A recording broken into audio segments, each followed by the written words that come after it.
The sun dipped low over the savannah, casting an orange glow that stretched across the village of Ojidi.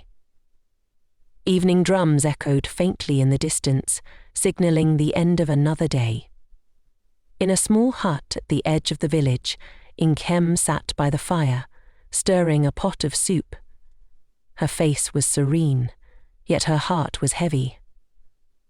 Tonight marked the first anniversary of her marriage to Obina, yet their union was as cold as the Harmattan wind. Obina was the son of the village chief, a man of great stature and respect. When he had chosen Nkem as his wife, the village women whispered enviously, praising her beauty and grace. On their wedding day, Nkem had felt like the luckiest woman alive. But as the days turned into weeks, and weeks into months, she began to realize that something was terribly wrong.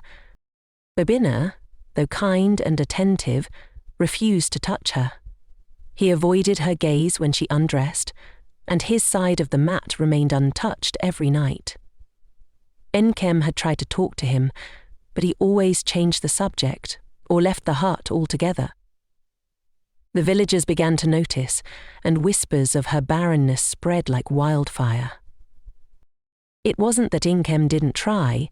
She adorned herself with the finest beads, her skin glistening with shea butter. She cooked his favourite meals and even sought counsel from the village women, who advised her to be patient. But patience was wearing thin. That evening, as the fire crackled, Nkem resolved to confront her husband. When Obina entered the hut, his face weary from a day of meetings, she stood tall, her voice steady. "Obina, tonight you must tell me the truth," she said. "Why do you refuse to touch me? Am I not your wife?" Obina froze, his hand still on the doorpost. He avoided her eyes, his silence louder than the drums outside. "Answer me."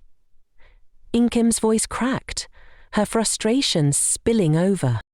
Obina sighed deeply, walking to the fire and sitting opposite her. For the first time, Nkem saw a flicker of pain in his eyes. "It is not that I don't want to touch you, Nkem," he began. "It is that I cannot." His words hung in the air, heavy and confusing. "What do you mean you cannot?" Nkem asked, her voice trembling. Obina looked into the flames, as if searching for the courage to speak. "There is a curse," he said finally. "A curse placed upon me long before I met you." Nkem's heart sank. She had heard of curses, but never imagined one could reach into her life. "Tell me everything," she demanded. Obina began his story. Years ago, before he became a man of the village, he had ventured into the forbidden forest, a place shrouded in mystery and fear. There, he encountered an old woman who was struggling to carry a bundle of firewood. Obina, young and brash, laughed at her plight and refused to help, mocking her weakness. The woman had turned to him, her eyes glowing with an otherworldly light. "You, Obina, who lacks compassion, shall know the pain of unfulfilled love," she had said. "Until the day you learn to truly give, your touch shall bring only death to the one you love most." Obina had laughed off her words. But soon after, he began to notice strange occurrences. Animals he touched fell ill. Plants withered under his hands. He avoided contact with people, fearing the curse was real. When his father arranged his marriage to Nkem, Obina had been torn. He loved her deeply, but couldn't bear the thought of harming her. So he kept his distance, hoping to protect her from the curse. As Obina finished his tale, Nkem sat in stunned silence. The weight of his words pressed on her chest. "We cannot live like this," Nkem said finally. "We must find a way to break this curse." Obina shook his head. "I have tried. I visited diviners, healers, and priests. None could help me. Then we will find someone who can, Enkem said firmly. The next morning, they set out on a journey to find the famed seer, Mama Nwadi, who lived in the mountains beyond the village. It was said that she could see the threads of fate and untangle even the most complex curses. The journey was long and treacherous. They crossed rivers teeming with crocodiles, climbed hills under the scorching sun, and navigated dense forests where wild animals roamed. But Enkem's resolve never wavered. She was determined to save her marriage and her husband. But when they finally reached Mama Nawadi's hut, the old woman greeted them with a knowing smile. "I have been expecting you," she said, her voice like the rustle of dry leaves. Mama Nwadi listened to Obina's story and nodded. "The curse is not as it seems," she said. "It is not your touch that brings death, but your lack of understanding.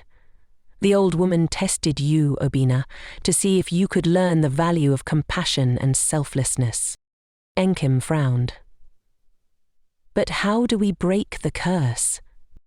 Mama Nwadi handed Obina a small, intricately carved box. "Inside this box is the answer," she said. "But it will only reveal itself if you are truly ready to change."